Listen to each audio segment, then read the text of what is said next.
Good afternoon, I'm Scott Thuman. Crews right now in Chevy Chase are continuing to work frantically to fix a broken water main. Now that 54-inch water main break took place near the intersection of Connecticut Avenue and Chevy Chase Lake Drive. This took place late last night, sending water, as you can see there, in about 100 feet into the air. Our Jumi Olabanji is live on the scene. She's got the latest developments and exactly how this is affecting residents. Jumi? Well, Scott, at this hour, there are a few homes in this area that are without water right now. That is because there's been a 10-inch water main break that is close to the bigger water main break. I'll step out of the way so you can see some of the work being done here behind us. Several agencies on the scene, including Pepco and Washington Gas. The repairs are going to take a long time, several days, if that. This is the giant sinkhole caused by the water main break. Not only is this a water issue now, but it's also impacting Washington Gas and Pepco, both which have lines that were impacted by the initial break. Some of these pipes, when they get old, they're prone to these types of pretty dramatic breaks. The break happened around 8 o'clock last night. People who live nearby were amazed by what they saw.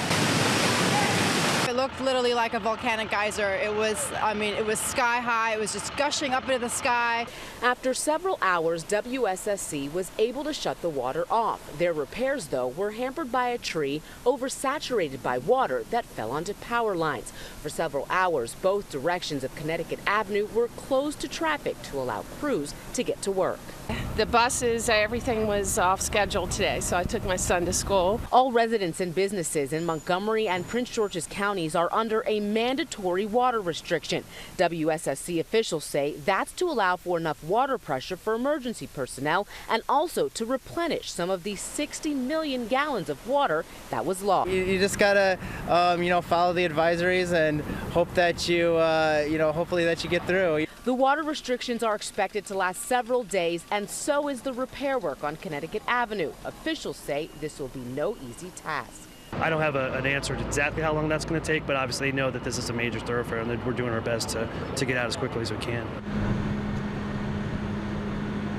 Now you can see that the inbound lanes of Connecticut Avenue are all open this afternoon. The outbound lanes, though, still closed. Now, WSSC officials say they hope that by the evening rush, they'll be able to open at least one of the lanes to allow traffic to leave from the district and in towards Maryland. But of course, all of this is still fluid. There are a lot of machines out here on the roadway, a lot of work to be done, but they say that is their goal, at least one lane by the evening rush. Reporting live in Chevy Chase, Jumi Olabanji, ABC 7 News.